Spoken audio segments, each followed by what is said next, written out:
Bonjour à tous et bienvenue dans ce podcast Double the Fall, podcast d'analyse tactique pour le jeu Shatterpoint, Star Wars Shatterpoint d'Atomic Mass Games. Je suis avec mon ami Sultan. Dis bonjour. Salut. Sultan. Je dis bonjour. Bonjour Kevin. Et alors notre but ça va être de vous présenter dans un format pas trop long parce que les podcasts de 2 heures c'est chiant. Donc Oui. entre 30 et 45 minutes on va essayer de tenir si on arrive. Pour vous présenter des boîtes de jeux de Star Wars. On va décomposer par escouade, je pense que c'est le plus simple pour commencer. Mais après on est ouvert pour tester d'autres trucs, genre de faire un podcast faction ou counter ou... Je sais pas si tu as d'autres idées sur le temps, mais aussi Pour l'instant, présenter toutes les unités et combos, ça peut être pas mal. Puis après, c'est vrai qu'on peut vous faire à la demande si vous avez des idées, des petits contres, des idées de combos, des listes un peu moins fluff, même si c'est pas mon kiff, mais ça peut être aussi intéressant. Donc voilà, on est open là-dessus, on verra bien comment ça évolue, on va déjà voir si ça plaît et si on a des retours positifs. Sinon on va pas s'embêter et saouler les gens longtemps. Et on va pas forcément, on va même pas du tout vous lire les cartes parce qu'on part du postulat que vous savez lire, voire même que vous avez les cartes. C'est pas forcément un podcast 100% pour les débutants, je pense, c'est plutôt pour les gens qui ont déjà un tout petit peu joué et qui connaissent un tout petit peu les règles. Même si, Qui ont envie de s'investir un peu plus, quoi. Voilà, exactement. Et on va commencer par le roi, le seigneur, Le Anakin boss, Skywalker, l'élu. le GOAT. Exactement, parce que bon, c'est comme grâce ou à cause de lui qu'on on a tous les Star Wars. Mais Donc rapidement, il a 4 points de force, ce qui est dans la partie haute des points de force qu'on a pour l'instant, puisque c'est 3 ou 4 jusqu'à aujourd'hui. Au niveau des points d'escouade, on est dans ce qu'on va appeler le ventre mou, puisqu'il est à 7, donc il y a pire. Coucou Mace Windu, le surcoté. Mais il y a, il y a mieux, la plupart des personnages pour l'instant sont à 8.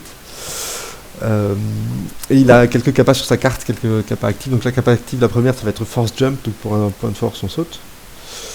Une capa réactive très puissante qui est I'm going to end this, qui pour 2 forces va permettre de retaper sur le même ennemi, j'insiste sur le même ennemi. Il va avoir une deuxième capa réactive Deflect qui, tant qu'il n'est pas estropié, est gratuite, après ça se corse, mais qui fait que quand on lui tire dessus, à partir du moment où il y a au moins un loupé, l'attaquant prend 2 points de vie. Et sa capa signature qui va être This is where the fun begins, qui permet quand il blesse un primaire ou un secondaire de faire bouger le pion de lutte en plus du pion de rajouter un pion d'impulsion vers soi, et si c'était un primaire, toutes les unités galactiques peuvent soigner une fois. ouais, c'est un bon profil, je trouve, Anakin. C'est vrai qu'il est un peu particulier parce qu'il est dans le 7 points d'escouade, donc c'est un peu chiant. En termes de construction de liste, c'est très... Ça limite, ça limite. Par contre, voilà, c'est un très bon perso pour aller pour tabasser, en fait. On verra ces deux masterismes et ces deux stance. Mais pour le coup, très bon perso qui fait le job quand on a besoin d'aller taper.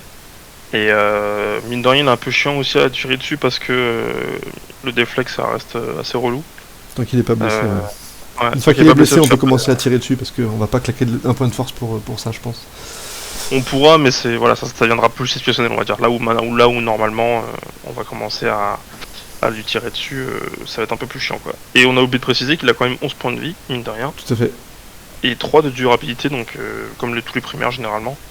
Sauf Maul, mais bon, Maul c'est normal. Mais c'est un bon perso en termes de points de vie et de tabassage. Il a des mots-clés qui pour l'instant, à part 501ème, sont classiques, Galactic Republic, Jedi, Force User. C'est juste 501ème pour l'instant, on sait pas trop à quoi ça sert, mais peut-être dans le futur. Il est peu probable que ça serve sans vouloir être méchant. En tout cas, voilà, il est 501ème, ce qui est normal, c'est sa légion où il a opéré le plus, quoi. On va vite passer aussi sur les formes, donc il en a 2, comme tous les primaires. Il va avoir une forme offensive qui va être la forme Jameso, où il a 8 dés d'attaque et 5 dans toutes les défenses. Mais ce qui est intéressant, ça va être de regarder les maîtrises, parce qu'il a d'excellentes maîtrises, puisque à la première maîtrise, il met direct un critique. Donc en gros, c'est 1 pour 1, c'est excellent. Et 2-3, il en met 2. À 4+, bon, c'est plus rare, mais il va commencer à en mettre 3. Et en défensive, on voit que dès la première maîtrise, il va transformer un critique en touche. Il va rajouter 1 puis 2 blocs quand on sera à 3+ maîtrise. Et ce qu'on note, c'est que très vite, il fait beaucoup de dommages, puisque en 2 cases, il fait directement 5 points de vie, ce qui veut dire, enfin 5 points de résistance, ce qui fait qu'avec sa capa de taper 2 fois, il sèche en une seule activation une bonne partie des primaires du jeu pour l'instant, et toutes les secondaires et tous les soutiens, si je ne dis pas de bêtises. Tout le monde, il y a peut-être une distinction avec protection, mais voilà. Non, il fait pas de distinction. Et il continue, je veux dire, 3 touches, il va coller un saignement et 2 points de vie. Ouais. Et après, il aura un peu plus d'utilité parce que là, c'est quand même très très bourrin, puisqu'après, il va pouvoir jumper, faire des pushs et se repositionner. Mais ça, c'est vraiment l'arbre je tape, quoi. C'est fait pour, de toute façon, à partir du moment où on a 8 dés d'attaque, une petite concentration monte à 9, et là, on peut vraiment commencer à assurer le coup. C'est ça. Moi, ce que j'aime bien, c'est que c'est surtout en fait le troisième qui met un saignement et 2 dégâts. Parce que si on recogne et qu'on n'arrive pas entre guillemets à passer le cap, et qu'on retombe sur ce troisième là, bah justement on va refaire 3 dégâts à la place de 2. Et là, bon, après si t'as déjà fait 7 dégâts d'avant, tu vois, t'es pas forcément obligé d'arriver jusqu'au troisième pour sécher. Ouais, mais bon, voilà, moi j'aime bien assurer le coup, tu vois, finir bien ce qu'il faut finir. Là, mais ouais, mais c'est un très bon cogneur sur cet arbre là. Après c'est vrai c'est un peu entre guillemets le défaut de cette forme, c'est que il fait que taper. Il a pas d'utilitaire avant le quatrième, enfin avant le cinquième. Non, même pas le cinquième. Il a un push au cinquième. Ça, ouais. Mais on lui demande pas de faire ça avec cette forme là, donc. Bon, après, il a un jump possible au quatrième, donc il y a quand même quelques blagues à faire, mais ça reste très très linéaire, quoi. Ouais, c'est très. Je te tape dessus puis c'est tout, quoi. Et après cette deuxième forme qui va être un peu plus, je vais appeler ça utilitaire, je dirais, ça va être la forme chienne parce qu'il se défend mieux, puisque alors les maîtrises se ressemblent un peu, puisqu'on va avoir à peu près le même schéma, il y aura juste sur 4+, où on aura un bloc de plus, mais surtout que c'est dès la deuxième maîtrise, pardon, il va faire 2 blocs, alors que sur l'autre forme il fallait 3 maîtrises pour faire 2 blocs. Il va taper un peu moins fort, les maîtrises ça va être des touches avant la quatrième, mais bon les touches on prend toujours, c'est pas dégueulasse.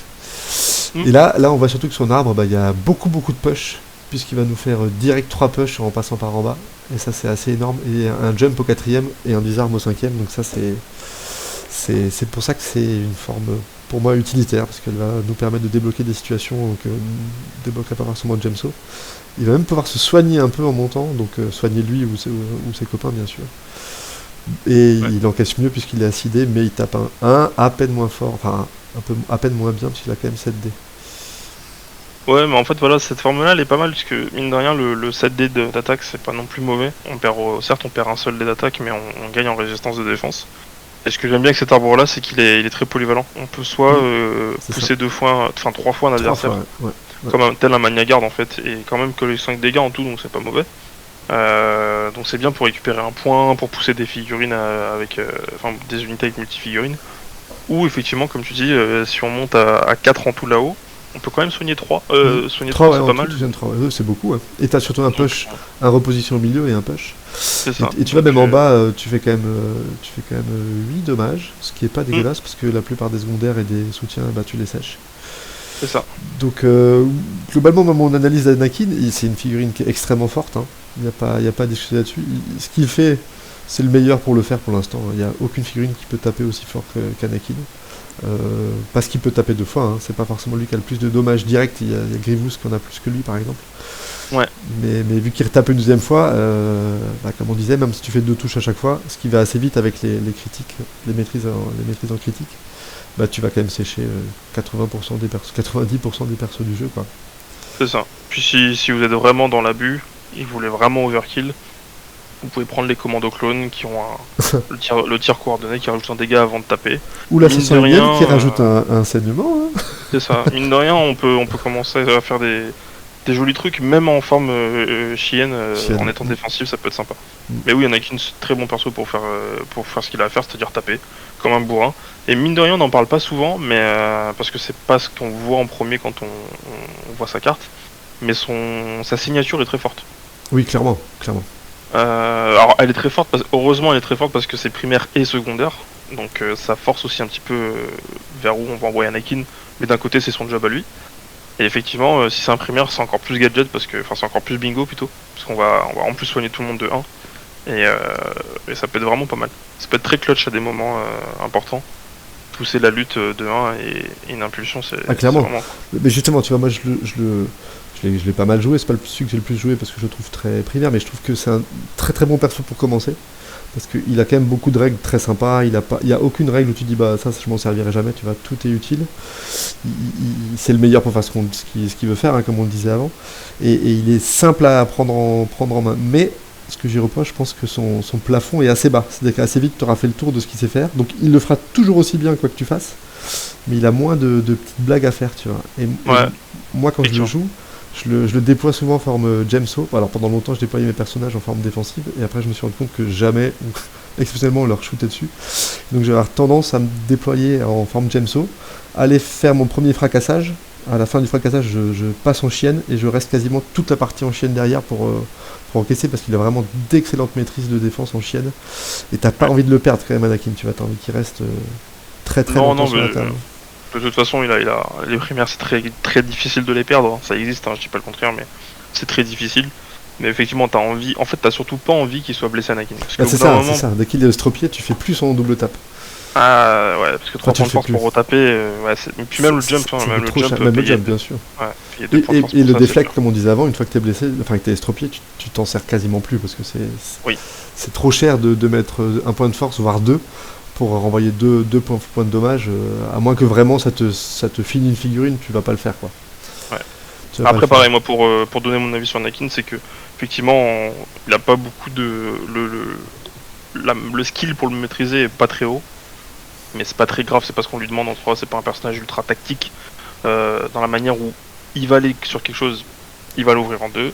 Par contre, ce que j'aime beaucoup avec lui, c'est la maniabilité qu'il a avec le force jump et surtout le fait qu'il t'apporte 4 points de force mine de rien, c'est très très très bon. Alors moi tu vois comment je le joue, il y a deux manières dans lesquelles je joue. C'est j'essaie de créer une zone d'interdiction autour de lui.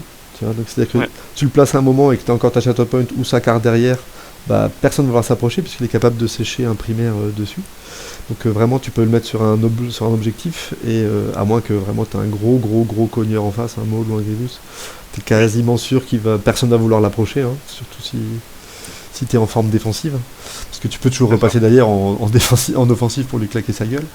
Et moi au final je cherche pas tellement à défoncer des primaires avec lui, parce que t'as quand même un petit côté aléatoire et que claquer 2 points de force, ben, ça peut vite t'handicaper si tu joues à côté des clones ou des choses comme ça, ce que tu vas faire en général d'ailleurs, ou avec Obi-Wan qui vont consommer beaucoup de force, donc taper 2 fois ça fait quand même mal, et donc je vais plutôt chercher des secondaires, parce que au final son effet signature le plus fort c'est pas le soin, parce que comme tu l'as dit c'est un très bon bonus, hein. Mais ce que tu vas vraiment chercher ça va être de bouger puis impulsion. Faut bien comprendre que surtout dans les luttes 2 et 3, tu peux assez régulièrement marquer 5 points dans le même tour avec Anakin, même 6, parce que tu vas mettre ton point d'impulsion 1 point avec ta signature, et capturer les 3 autres points qui vont te ramener 4. Donc 6 points d'un seul coup dans un seul tour, tu peux plier ou retourner une game sans que l'adversaire puisse faire grand chose quoi. Et c'est le seul à pouvoir le faire. C'est ça qui est bien. C'est le seul à pouvoir le faire. Les autres sont capés à 5. Et mine de rien, ce petit point ça paraît pas énorme, mais c'est vraiment énorme quoi. 6 points c'est pour ça que je disais que son skill cap il est pas haut, mais il est pas non plus bas, parce que savoir maîtriser sa signature, c'est ce qui fera la différence entre les bons joueurs d'Anakin et les excellents joueurs d'Anakin. C'est ça. Non mais pour moi, même quand il y aura beaucoup de fixes sorties, tu continueras à le voir parce que tu veux tuer quelqu'un, tu joues Anakin. Ouais, c'est ça. Même Vader, même Grievous, même Maul ne tuent pas aussi fiablement qu'Anakin. C'est-à-dire qu'il y en a qui peuvent peut-être faire plus de dommages que lui en une seule attaque, mais le double tap fait que... Encore une fois, c'est l'élu. Hein. Voilà. Hein. C'est l'élu. Donc voilà, très bon perso, mais personnellement, je commence déjà presque un peu à m'ennuyer quand je le joue. Parce que moi je peux pas, c'est trop mon perso. Ah bah voilà, toi si t'es un fan. Mais tu vois, au final, je le trouve très fluff parce qu'il est un peu plat comme personnage, très fort mais très plat. C'est un peu comme dans les films où... Alors dans la série un peu moins, pour ceux qui ont regardé Clone Wars, il est un peu plus intéressant et creusé. Mais dans les films, il est quand même assez plat et très fort. Et dans Shatterpoint, il est relativement plat comme gameplay. Après, il y a toujours des petites blagues à faire. Mais il apporte rien à sa liste. C'est-à-dire que quand tu vas jouer Anakin, tu vas forcément être poussé à faire une liste qui apporte des choses à Anakin. On le verra dans pas longtemps là avec Rex ou Ahsoka ou d'autres personnages qui vont pouvoir le faire bouger, le repositionner. Mais lui en lui-même, à part son petit soin qui arrivera une fois de temps en temps, ne donne rien à sa liste. Il prend et il donne pas. C'est ça. Bah c'est Anakin quoi, il prend, il donne pas. Écoute, apparemment il a pas mal donné à Padmé. Ah, on aimerait tous. On peut pas l'en blâmer. Ah, clairement. Ah ouais, après voilà, c'est sûr qu'Anakin c'est pas un perso d'armée, c'est un personnage solitaire qui peut, qui fera très bien son boulot parce que il aura pas besoin de faire plus. C'est le meilleur. Voilà, pour l'instant, effectivement, il peut vite être redondant, mais attention, bien maîtrisé. On vient de parler des 6 points. Voilà, ça peut être très très fort. Donc, tu vois, ne lâchez pas trop non plus, quoi. Il est prévisible, mais il y a un moment où quand il va être posé au milieu de la table en mode viens, tu vas être obligé de faire des choses, quoi. Donc moi j'ai tendance à lui donner à manger des supports pour pas qu'il puisse proc sur sa signature. J'essaie de pas trop envoyer des primaires et des secondaires, ou alors si c'est vraiment pour l'achever et après je me barre le plus vite possible. Oui. Et je pense qu'une bonne façon de gérer Anakin, ça va être de le nourrir avec des Magna Guard par exemple, ou des choses comme ça, où il va quand même devoir claquer parfois de la force pour les buter, mais il n'y aura pas ce switch de points qui peut faire très très mal très très vite, quoi. Yep, c'est vrai. Il est prévisible, mais en même temps, c'est pas parce que tu sais ce qu'il va faire que tu vas pouvoir l'empêcher de le faire.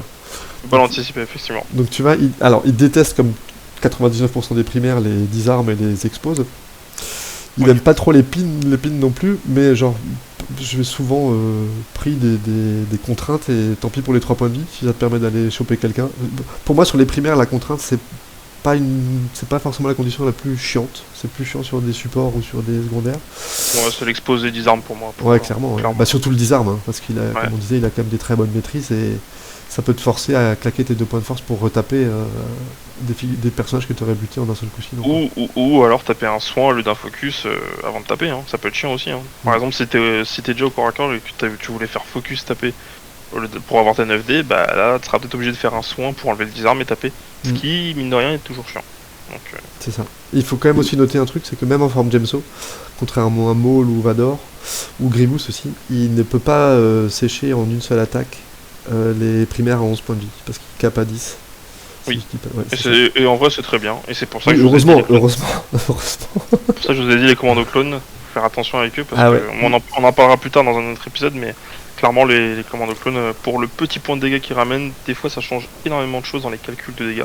Ou les 501, comme on disait avant, les 501, vu que tu as une contrainte à la 3ème case, ça peut te faire ton 10ème point de vie, on reviendra après sur les 501, on va en parler dans quelques minutes, mais pour une fois les 501 ont un truc pour eux. Voilà, je sais pas si tu veux un truc à rajouter. Non, on a tout dit, je pense. Anakin, c'est le plus beau, c'est tout. Je préfère beaucoup. C'est vrai. Tu veux nous parler de Rex ? Ah bah Rex, c'est mon personnage préféré, donc effectivement, je vais en parler. C'est pas Anakin ? Non, c'est Rex mon personnage préféré. Après, en termes de Jedi, Anakin, c'est du côté lumineux, oui, c'est celui que je préfère. Mais Rex, c'est mon perso préféré de tout court. Dans la question. Je te le laisse avec plaisir. Allez, c'est un secondaire à quel point du coup ? Donc tout ce qui est plus classique pour l'instant, il y a d'autres variantes plus tard, mais là on est sur Rex qui est à ta 4. Rex, très bon profil parce il est blindé de règles et vous allez voir, toutes ces règles sont bonnes. Il y en a même qui sont souvent pas jouées, entre guillemets, ou alors pas mises en place, oubliées ou que ce soit, mais qui sont très bonnes.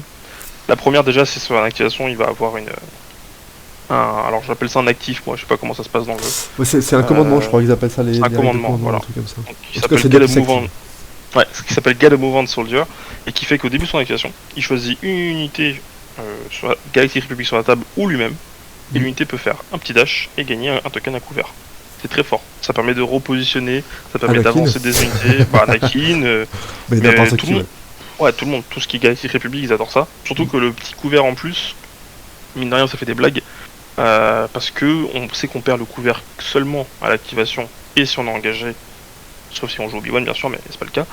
Et donc là en fait ça permet généralement de s'avancer ou de jouer de manière défensive ou agressive, tout en ayant quand même un couvert, et en se disant voilà je protège un objectif mais j'ai un couvert donc voilà. Souvent 2D en plus si on tire dessus.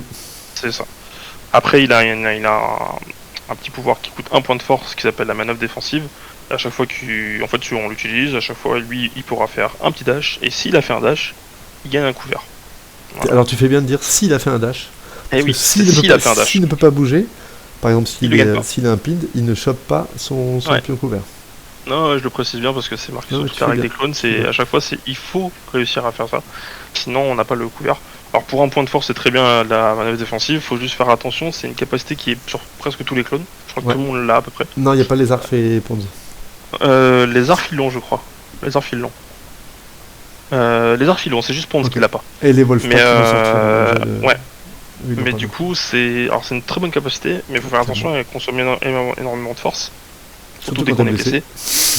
Mais bon, il y a Anakin qui ramène 4 points de force, donc pour l'instant ça va.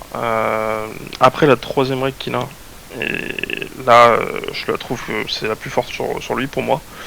C'est I'm Always First Kid, c'est une réaction qui coûte 1 point de force. Donc s'il est pas blessé, enfin s'il est pas wounded, donc c'est ça, s'il est pas blessé. Estropié, ça marche, mais pas blessé. Ouais, c'est ça. Après qu'une unité clone trooper de soutien à 3 de portée de lui a fait une action de combat, lui il peut utiliser cette capacité et donc il peut dash, et s'il le fait, s'il a réussi à dash, il peut faire une attaque à 5D, soit au corps à corps, soit au tir, qui cible la même attaque, la même unité qui a été attaquée auparavant par la unité de soutien.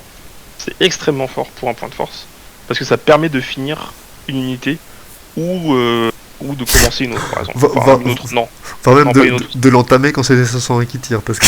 C'est ça. Oui, voilà, oui. Les tirs des 501, on y viendra après. Mais j'ai beaucoup utilisé moi cette règle-là justement pour finir des unités, parce que Rex, on va le voir, il a un très bon profil. Après, il a sa avant-dernière règle qui s'appelle Breakdown Clanker, c'est un passif. Alors, après qu'une unité trooper clone à 3 de lui a fait un couvert, enfin, il a gagné un couvert, c'est pas pareil, lui il peut soigner de 1. Et c'est cette règle-là que je parlais qui est pas souvent utilisée. Elle est pas assez utilisée, ouais. Mais elle est très forte. Le soin de 1, ça peut être. On rappelle, le soin c'est sur lui-même ou sur une unité qui a 2 de lui. Ça peut enlever un point de vie, mais ça peut aussi enlever une condition, donc c'est très fort. C'est ça. Et après sa dernière règle qui s'appelle Brother in Arms, presque tous les clones l'ont. À partir du moment où tu as un ou plusieurs tokens à couvert, tu as Steadfast en anglais, donc inébranlable en français, qui fait que tu ignores le premier chauffe que tu te prends dans la tête. C'est ça. Donc c'est très fort justement contre le tir, parce qu'il y a souvent les unités support ou même secondaires au tir poussent pas mal de fois. Donc là ça permet de pas se faire repousser sur un objectif, donc c'est très bien. Bah lui d'ailleurs. Et ouais. Et après du coup on va voir son profil. Il a la Tactical Supremacy qui est 7D d'attaque à portée 5 au tir et 7D d'attaque au corps à corps. Donc combattant très bon dans les deux cas. Et par contre, il a un peu faiblard en termes de défense parce qu'il a que 5 au tir et que 5 au corps à corps. Oh, t'es dur, hein. La plupart des secondaires ils sont à 5. Hein. Ouais, mais voire moins. Hein. Pour des clones où tu joueras pas Obi-Wan, enfin là pour l'instant on parle pas d'Obi-Wan, mais sans lui c'est un peu compliqué je trouve. Tu peux quand même te faire assez vite tapasser. Les clones, globalement, tous les secondaires et tertiaires et supports se font assez tabasser au corps à corps. Hein. Ouais. J'ai oublié de préciser qu'il avait 9 points de vie, pardon, et de durabilité, mais 9 points de vie c'est très bien par contre. Je trouve ça très bien, c'est très bien. Et du coup pour son arbre, eh bien, en termes de masteries, il a donc au tir et au corps à corps sur les premières.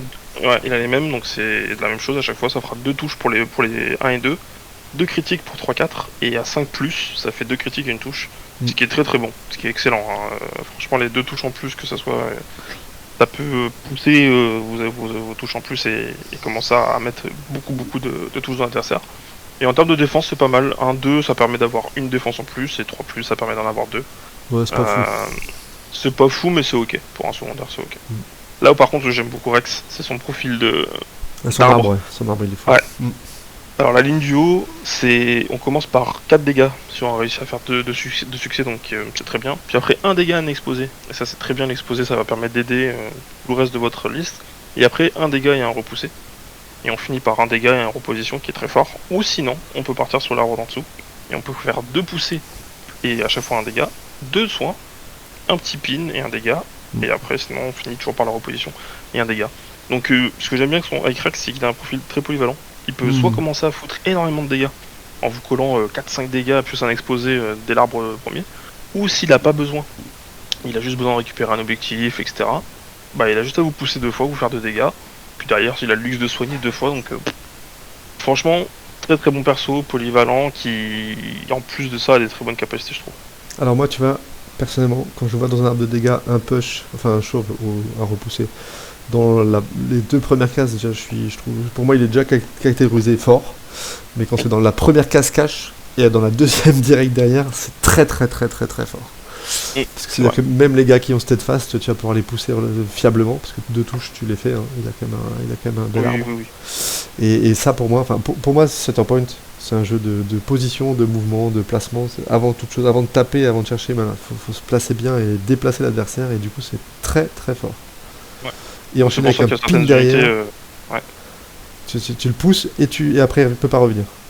C'est ça. Mais c'est pour ça qu'il y a certaines unités dans le jeu qu'on voit plus souvent que d'autres. Je pense à Rex et au Mania Guard parce que c'est des unités qui poussent énormément. Et comme tu dis, voilà, c'est un jeu de placement et effectivement de manière à bien se mettre. Donc un Rex, c'est une épine dans le pied d'un adversaire. Quoi. Les personnages comme ça qu'on a porté à distance deux push, c'est les persos qui vont te faire gagner 2 points par tour potentiellement, parce que tu vas capturer un point et pousser un adversaire d'un autre point qui est à côté, sur lequel toi tu as déjà un copain, qui du coup va être seul sur le point et te permettre de récupérer le point. Donc rien que pour ça, ça te fait un avantage absolument énorme par rapport à un personnage qui n'a pas de push, ou pas de push à distance. Bon, ça, alors moi après le gros truc que j'aime avec Rex aussi, c'est que souvent nos secondaires, ça dépend des secondaires qu'on joue bien sûr, mais souvent nos secondaires on n'a pas envie de les exposer au corps à corps, parce que c'est souvent des tireurs ou et puis ils encaissent pas bien. Ça encaisse pas bien, et Rex il fait énormément le boulot là-dessus parce qu'il balance quand même 7 dés. Donc ça, plus un tir coordonné de n'importe quelle unité de 501ème, 212ème machin, plus un petit concentré, commence à monter à 8 dés. Le 8 dés, on rappelle, c'est le profil d'Anakin juste avant. Alors, c'est pas, certes, il colle pas 5 dégâts dès le début, mais il en colle 4. Il a pas les mêmes maîtrises. Mais il en colle 4, mine de rien. Et donc, ça peut aider des fois de se dire, écoute, là, ça sert à rien que je reste au tir, je vais aller au corps à corps et on va balancer. Donc, surtout que bon, il a Steadfast, il a des trucs comme ça, donc franchement, il est très polyvalent Rex. J'aime beaucoup le profil qu'ils ont fait sur Shatterpoint. Perso, je le trouve génial. Je pense que c'est très dur de s'en passer en République Galactique. Pour l'instant, pour moi, c'est le meilleur secondaire en République Galactique. Et c'est un des tout meilleurs secondaires du jeu. Il n'y a pas trop de discussion là-dessus. Maintenant, le petit défaut que je lui trouve, c'est qu'il te pousse à jouer quand même assez paquet à cause de sa portée 3 sur plusieurs de ses capacités. C'est que s'il est au-delà de portée 3... il n'y a pas de clone dans la portée 3 de support, hein, puisque c'est que des supports pour l'instant. Quoique non, il y a le clone trooper, il y en a le soin, il marche aussi sur Cody par exemple. Mais si t'es pas portée 3, il a 2 cabres au moins sur sa carte, ce qui est un peu dommage. Maintenant, ce qu'il a de très fort, c'est que la règle de commandement qui lui permet de bouger une figurine, c'est n'importe où sur la table. T'as pas de contrainte de portée. Donc t'as Rex au fond à gauche et Anakin près de toi à droite. Tu peux bouger Anakin, ce que tu vas souvent faire d'ailleurs avec cette règle. Mais c'est vraiment très très fort. Et comme tu disais, pour finir ou même commencer une unité, pouvoir tirer avec son profil, même 5D, il peut très vite faire très mal. Et achever un secondaire ou un soutien assez facilement. En fait, c'est assez fou parce que 5D, 5D c'est pas beaucoup, mais il suffit que tu aies un peu de chance au niveau des masteries, plus une crit ou 2. Mais tu commences vite à monter à 3 tours ou 2 touches ou des push ou un push, des push, tu vois. Un push ça commence à faire ça que j'aime bien, c'est que si tu fais 2 touches avec lui, si tu passes 2 après la défense de l'adversaire, tu sais que tu as le choix entre 4 dégâts ou 2 dégâts et repousser 2 fois. Et du coup il est très très polyvalent. Franchement clairement pour moi c'est le meilleur support de la Galactique République. Oui, il n'y a pas de discussion pour l'instant. Et c'est l'un des meilleurs supports du jeu, des soutiens du jeu, du support pardon. Il y en a d'autres forcément, mais lui il fait partie du bon top 5, il n'y a pas trop de problème. Il n'y a pas de discussion là-dessus, je suis complètement d'accord. Mais bon, après tout, c'est le boss de la 501ème, pourquoi on doute, je veux dire, c'est le boss Rex, c'est celui qui a résisté à l'ordre 66, j'ai pas besoin de rajouter plus normalement. Alors, bon, on a déjà eu ce débat, mais il n'a pas résisté. Il a résisté. Non, il n'a pas résisté. il a essayé de le faire, mais il s'est fait lobotomiser et du coup ça a marché. Ça a marché, effectivement. Moi, ce que j'aime bien, c'est que c'est un perso qui est très accessible, c'est-à-dire que très vite tu le prends en main, parce qu'il a des règles simples, mais en même temps, il a aussi un plafond nettement plus haut qu'Anakin. Tu vas vite, quand tu auras appris à bien le placer, parce que porter 3, en même temps c'est court, en même temps c'est quand même relativement long. Quand tu auras appris à bien le placer pour qu'il puisse quand même donner ses effets, il y a vraiment des petits tricks sympas à faire avec lui. De toute façon, un mouvement actif, pareil, c'est très fort de pouvoir claquer un mouvement actif en plus de son mouvement de base qu'il peut faire sur lui-même, là, le Get a Move On Soldier. Donc il peut aller très très très très vite et aller choper des objectifs vraiment très très loin, parce que 2 dash plus un advance plus un je me mets à couvert, déjà il aura 4 couverts, 3 couverts pardon, donc c'est énormissime pour le déloger. Oui. Et il fait presque toute la table, c'est qu'il peut aller d'un objectif dans votre coin de la table à celui en face, sans forcer. À moins qu'il y ait de la hauteur, des choses comme ça, mais sinon il peut y arriver. Et ça, c'est Alors vraiment très fort. j'ai juste un doute. Son passif là de Breaking Town Clankers Yes. te dit qu'à chaque fois qu'une unité gagne un trooper Oui. à 3 de lui gagne un couvert, lui il peut se soigner de 1. Donc la question c'est est-ce qu'il peut le faire plusieurs fois? Alors attention, Si, par exemple. non, c'est pas lui, hein, c'est celui qui bouge qui soigne. Enfin, celui qui chope le token qui soigne, c'est pas Rex qui soigne. C'est que tu. Non, c'est Rex. C'est one character in that unit. Donc c'est lui-même qui soigne. Bah non, justement, quand c'est toi, c'est 10 units. Ah, in that unit. Ah oui, d'accord. Ouais. Oui, donc c'est l'unité C'est qui soigne. celui Ok. qui prend le token. Alors, ce qu'il y a de bien avec cette règle aussi, hein, parce que je vois beaucoup de gens qui l'oublient, et au final, elle est très importante. Alors, elle te permet pas d'enlever un pind ou une contrainte, parce que. Enfin, si pind, tu peux d'ailleurs. Pin, tu peux, Pin, ouais, tu parce peux, que t'as juste besoin tu de peux. gagner le. Ouais. Mais tu peux pas t'enlever la contrainte, parce que je pense que Ah, ça dépend. Si en plus tu peux t'enlever la contrainte. Si tu te le fais tomber avec un defensive maneuver, tu pourras pas te l'enlever, mais si par exemple c'est Rex, non. À partir du moment où tu bouges, tu vas te choper ta contrainte. Donc tu peux pas faire sauter de contrainte avec ça, mais tu peux faire sauter toutes les autres conditions ou t'enlever un point de vie. Ce qui est déjà pas mal en vrai. Ce qui est déjà énorme. Mais donc faut faire attention, justement avec Get a Move On Shoulder, de pas le faire avec un personnage qui a une contrainte, parce qu'il se prendra 3 points de vie dans la gueule. Ouais. Ça, 3 il points faut de vie, c'est pas quand même énorme l'oublier. dans le jeu. Sur un petit clone à 2 balles, ouais, ça fait mal. Hein. Genre sur les commandos qui ont que 6 points de vie, tu perds la moitié parce que t'as fait un. Parce que Rex t'a bougé, t'es pas content. Ouais, ça pique là, clairement. Mais bon, voilà, je sais pas si tu veux autre chose à rajouter sur Rex, mais. J'ai pas besoin. Super personnage. Il sait déjà tout l'amour que j'ai pour lui. Y a pas de problème. Les CD, c'est l'adopter de toute façon. Je pense que les gens ils feront 2 Exactement. parties avec et diront bon ben c'est bon. Et Ouais, il est très accessible, donc effectivement les gens vont vite commencer à l'aimer. Et puis de toute façon, si vous l'avez déjà pris en main, vous voyez à quel point il est souvent efficace. Il est jamais inutile, voilà. Jamais c'est ça inutile. qui est Même s'il a plus de 3, il a quand même des règles sympas. Il a quand même un arbre de talent, de dommage qui est très important, le double push une fois de plus. Personnellement, j'adore. Mais n'oubliez pas de le laisser à 3 de au moins un petit clone. Et là, vous aurez vraiment toute la quintessence de Rex et tout ce qu'il peut faire. Quoi. Clairement. C'est pour ça que Get a Move On Soldier est bien aussi, parce que ça permet. Génial de le rapprocher. Ça permet de rapprocher quand même des unités.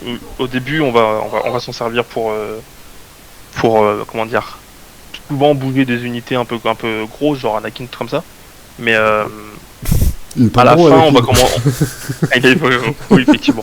Mais ce que je veux dire, c'est qu'au début, quand on sait pas très bien maîtriser le jeu et les portées, Get a Move On Soldier peut vite nous rattraper nos erreurs, parce qu'on va se dire ah ben là je suis plus à 3, ah ben j'ai bougé, maintenant je suis à 3. C'est ça. Et ça peut être vraiment pas mal.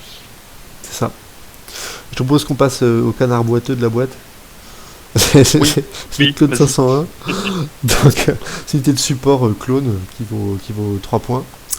Et on sent bien qu'il vaut que 3 points. Donc ils ont 2 règles en commun avec Rex, donc je vais pas revenir trop dessus, c'est Defensive Maneuver qui permet d'avancer, et Brother in Arms qui te donne un set fast à partir du moment où tu as un cœur. Ils ont 7 points de vie et 2 points de résistance, qui est dans la norme des supports. Et ils ont une règle en plus, c'est le Coordinated Fire, qui est une règle réactive, donc attention, elle coûtera des points de force à partir du moment où tu es blessé, donc en gros, vous la jouerez plus une fois qu'ils seront estropiés. C'est que quand un allié tire sur un adversaire et que cet adversaire est à portée 5 d'au moins un des clones, tu lui rajoutes une contrainte avant le jet de dés. Et c'est important de dire avant, parce que si, comme on le disait avant avec Rex ou Anakin, tu as une contrainte dans ton arbre, tu enlèveras un point de vie en plus. Ce qui est toujours Petite précision, oui. Ça peut être une attaque au tir ou au corps à corps. Exactement, bien évidemment. Anakin, vu qu'il fait que taper. Ouais, et c'est très fort. Et pour le coup, le Coordinated Fire, vous allez voir, c'est une règle qui va se retrouver dans à peu près tous les clones. Ouais. Et qui est très forte. En tout cas, et qui est très forte. Qui est difficile à voir au début, mais qui est très forte une fois qu'on a bien capté comment la mettre en place. Et petite chose qui est importante à noter, c'est que quand ils sont blessés, donc quand ils sont au sol, ils peuvent encore faire des tirs coordonnés. C'est-à-dire que tant qu'ils ne se sont pas relevés et estropiés, ça sera toujours gratuit de le faire avec vos clones. Ça ne coûtera pas de force. C'est ça. Puissance 5, c'est quand même super bien comme portée pour c'est excellent, c'est excellent. Et après, et c'est là que le bas vraiment fait très très mal, c'est là qu'on voit leurs 3 points, c'est leur arbre de combat. Donc ils ont des stats assez minables, même si au tir ils sont pas mal, hein, ils ont 7, mais on viendra, j'expliquerai pourquoi après c'est pas génial. Corps à corps, c'est des quiches, hein, ils ont 5-4. Au tir ils ont que 5 en défense, il vaut mieux avoir un hunker, hein, sinon ça saute vite, mais c'est surtout leur leur maîtrise. Alors la maîtrise de défense est comme celle de Rex, un peu de choses près. Donc elle est pas dégueulasse, mais elle est pas géniale. Mais surtout au corps à corps, quel que soit le nombre de maîtrises, on fait une touche en plus. Et au tir, de 1 à 3, on fait une touche en plus. Et seulement à 4+, on fera un critique. Donc c'est assez lamentable. Sur leur arbre lui-même, première touche, ça va être un pin, donc un mouvement cassé. Très souvent dans mes parties, je sais pas toi, quand je fais tirer mes clones, souvent j'ai qu'une touche. Ouais, souvent je fais une ou deux maximum. Voilà, J'arrive une ou pas deux plus. maximum. Donc souvent, alors le deuxième qui va tirer va mettre un point de vie puisqu'il va refaire un mouvement cassé. Mais bon, voilà. À partir du troisième, on va mettre une contrainte ou un push. Mais honnêtement, le 3, ça n'arrive vraiment pas souvent. Et je parle à peine des trucs suivants où il y aura soit un soin qui suit le push, soit une reposition et des dommages. Mais déjà au max, ils font 5 dommages. Et honnêtement, arrivé à la 5ème case, je n'y suis jamais arrivé. Et pourtant, je les ai quand même pas mal joués, pardon. Sauf masse critique, quoi. Mais bon, tu peux. Ouais, donc c'est même avec une concentration, tu montes à 8D, 5 critiques, c'est beaucoup, quoi. Donc voilà, alors, c'est censé être un peu des mecs d'assaut, hein, la 501ème, pour ceux qui ont regardé Clone Wars et qui suivent un peu. C'est quand même des mecs qui rentrent dedans, c'est des mecs qui sont toujours devant, mais tu n'as absolument pas du tout envie de les envoyer devant. Tu as envie de les garder en arrière pour choper des coordinated fire.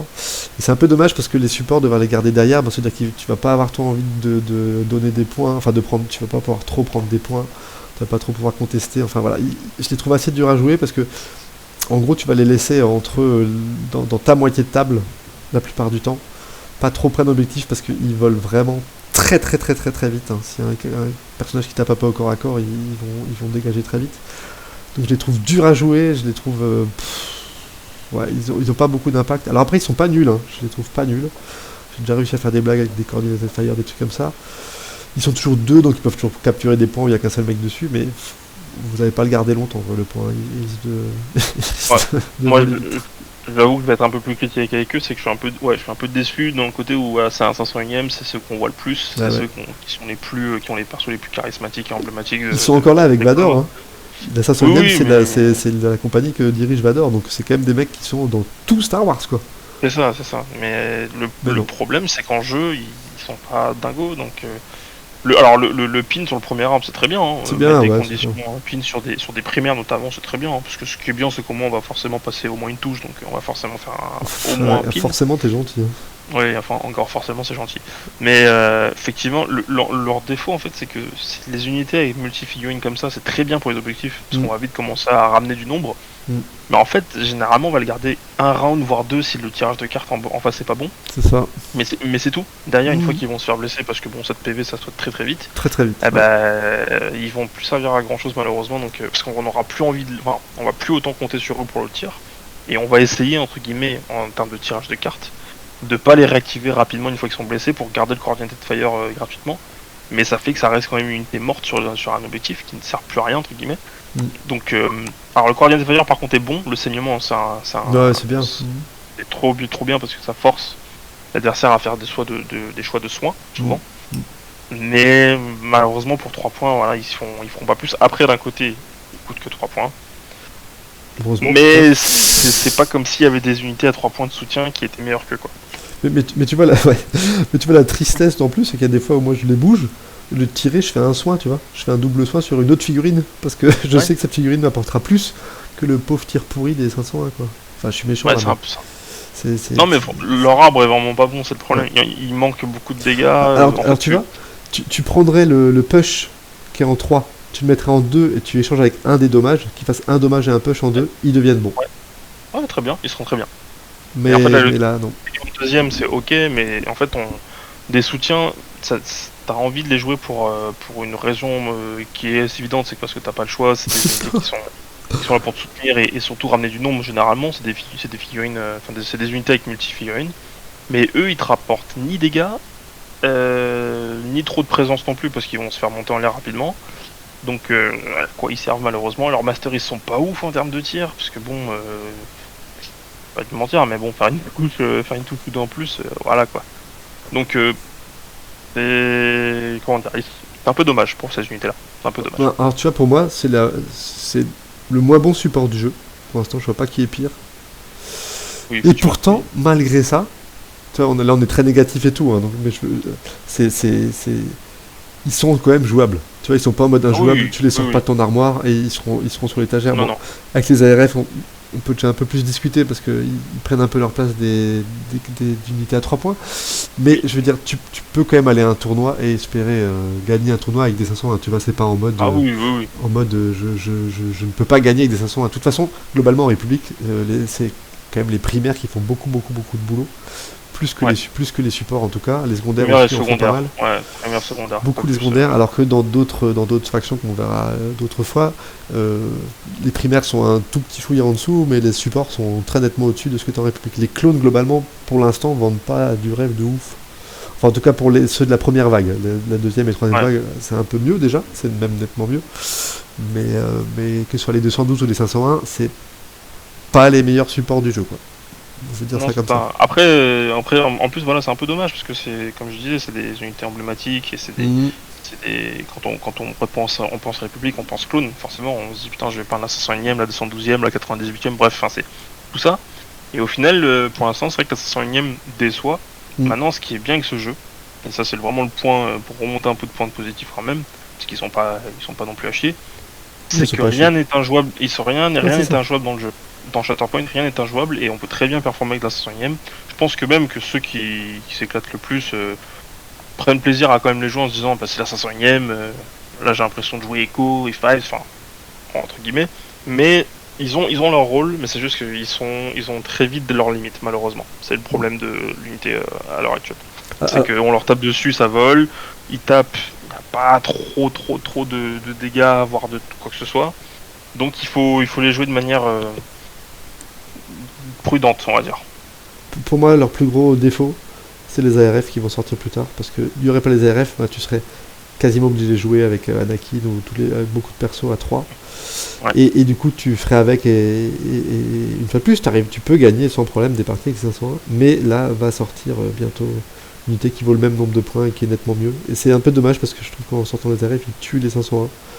Parce que même si, comme je disais, ils sont pas nuls, tu pars quand même avec une moins bonne unité que si tu prenais les ARF pour le même prix. Après, encore une fois, comme tu disais, c'est très juste. En République, pour l'instant, ceux qui font le plus le taf, c'est les primaires et les secondaires. Les soutiens sont là. Pour le coup, ils portent bien leur nom, ils servent qu'à soutenir. Et même pas parce que tu vois, ils bouffent de la force, hein, tous ces cons là. Ils prennent beaucoup de force avec leur défensive manœuvre. Bon, après, là, ils en rapportent 4, donc ça va, mais c'est vrai que pour l'instant, c'est les primaires et les secondaires qui font plus ce boulot. Et c'est logique pour moi, parce que les clones, dans l'univers, ça reste que une force armée. Oui, les clones. À chaque fois, ceux qui sauvent le jour, c'est les Jedi. Donc, pour le coup, très fluff, pas de problème. Donc voilà, je pense qu'on a un peu tout dit. Là, pour moi, c'est une très bonne boîte de départ. Tu vois, je trouve que c'est une très bonne idée d'avoir mis ça comme starter parce que c'est que des personnages emblématiques. Anakin, Rex, 501. Voilà, je pense que tout est dit. C'est des personnages que tu as envie de jouer, que tu as envie de peindre. Les filles sont belles. Alors, peindre des clones, c'est un peu relou rapidement parce que c'est quand même du blanc. Mais tu peux un peu plus te lâcher avec les marquages. Hein. Il y en a plein qui ont fait les marquages d'Ahsoka dans la saison 7 là, qui sont vraiment très très classe. Rex, tu peux te lâcher un peu plus avec son épaulette. Il a 2-3 détails où tu peux te lâcher son pagne et tout. Anakin, la figue est juste dingo. Dingo, très belle. Vraiment très très belle. Ouais. Et très détaillée. Je veux dire, tu reconnais l'acteur, et surtout le personnage de Clone Wars, quoi. Hein. C'est vraiment très très bien fait. De toute façon, les figurines, pour l'instant, il n'y a pas de raté, hein, je pense. Hein. Non, il n'y a pas vraiment de raté. Il y a les montage pour les B1, mais bon, ça c'est autre chose. Oh, au Grievous, n'est-ce pas C'est bon, je l'ai réparé. Donc voilà, c'est des figurines assez faciles à prendre en main, avec une puissance vraiment bonne, hein, à part un peu les 501 qui sont à la traîne, mais Anakin et Rex, c'est des filles que je pense qu'on va avoir pendant longtemps. Que les joueurs République vont les sortir dans leurs 4 équipes en tournoi. Tu vois, je pense qu'il y a tout à fait la place pour Anakin pendant encore très très longtemps. Oui, largement. Donc pour moi, c'est une réussite. Voilà. Alors, spoiler, je vais dire ça pour quasiment toutes les boîtes. Peut-être deux près. J'en connais une que tu vas pas dire ça. C'est sûr. Il y en a une, c'est sûr. Mais il y a encore. Mais je trouve que c'est vraiment une réussite et que c'est très très bien joué de mettre ça en starter. Ouais. pour le coup, moi, c'est marrant, Anakin, étant donné que ça reste un de mes persos préférés en Jedi, ah bah, c'est pas du tout lui que j'ai joué en tout début. Parce que justement, en fait, j'avais entendu les mêmes trucs qu'on a dit tout à l'heure, c'est-à-dire qu'il fait que taper, il fait que ça. Au début, j'ai beaucoup joué Obi-Wan, parce que j'avais vite compris. Ouais, mais je m'étais vite dit que putain, sans un cœur, au corps à corps, c'est chaud et tout. Et au final, maintenant, je reviens beaucoup plus à Anakin. Et en vrai, j'aime tout aussi bien, et je préfère limite Anakin juste pour le fait déjà de ramener 4 points de force. Parce qu'en République, on consomme quand même pas mal de surtout Obi-Wan. Obi-Wan, il en bouffe une quantité absolument. Il bouffe ça comme des chips, quoi. Ouais, mais surtout que moi je joue beaucoup Luminara. Et elle consomme mine de rien pas mal. Bah ouais, et surtout voilà, avec Anakin, ça fait un bon combo Luminara Anakin parce que elle peut le soigner entier. Et puis voilà, si l'adversaire a mis des ressources dessus, votre Anakin il est intombable quoi. Il est dur à tomber, ouais, c'est sûr. Rien n'est intombable dans ce jeu, mais il est vraiment dur à tomber. C'est ça. Faut y aller quoi, faut mettre de la ressource. Faut mettre de la ressource, effectivement. Et ben voilà, j'espère que ça vous a plu. Ouais, très bonne boîte de départ, d'accord. J'espère que ça vous a plu. Si ça vous a plu, on en fera d'autres. Et puis si ça vous a pas plu, on en fera d'autres, mais vous écouterez pas. C'est un peu ça. Merci à toi, et puis la prochaine fois on sera peut-être à 3, on aura peut-être l'ami Galantil qui nous rejoindra, ou quelqu'un d'autre. Je pense qu'on pourra faire des petits feats de temps en temps, ça peut être sympa de faire de rajouter quelqu'un, ou d'enlever quelqu'un, genre Sultan. Et je me demande je me demande de qui on va parler, tiens, au prochain. Sympa. Écoute, je sais pas. Ahsoka ou Asajj? Ou Maul? Je sais que tu préférerais Asajj personnellement. Ah ouais, mais donc garde le meilleur pour la fin. Je sais pas. On verra. Oui. Surprise. On verra bien. Surprise. On va faire un vote sinon. Allez, à bientôt et merci à tous. Tchou tchou.